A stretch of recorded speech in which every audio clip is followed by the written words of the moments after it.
యేసు ప్రభుల వారిని రాళ్లతో కొట్టి, కోడాలతో కొట్టి, గాయపరిచి, ఉమ్మివేసి, వస్త్రహీనుని చేసి, సిలువను వేసి, సిలువలో ఆ సిలువ మోమని చెప్పి సిలువకు అప్పగించింది అన్యజనుల, క్రైస్తవులా?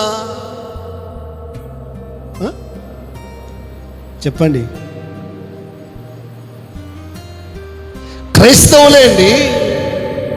శాస్త్రులు, పరిసయ్యులు, రోమీయులు, యూదులు యేసుక్రీస్తు ప్రభుల వారిని ఎందుకు ఆయనను ఆ సిలువకు అప్పగించారంటే సర్వ సమాజం అంతా కూడా యేసు ప్రభుల వారి వైపు తిరుగుతూ ఉన్నారని, శాస్త్రులు, పరిసయ్యుల యొక్క మందిరాలు ఖాళీ,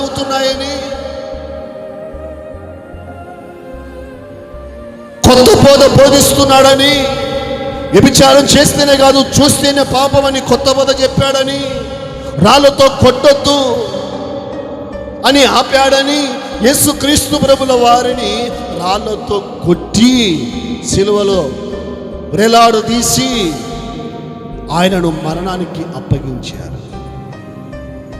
అయితే యేసు ప్రభువు దేవుని యొక్క బిడ్డలారా శిక్షించడానికి రాలేదు కానీ రక్షించడానికి వచ్చాడు. అందుకే యేసు ప్రభు చెప్పిన మాట ఏంటంటే, మీరు తీర్పు తీర్చకుడి. మీరు తీర్పు తీర్చినట్లయితే మీరు కూడా తీర్పులోకి వస్తారు.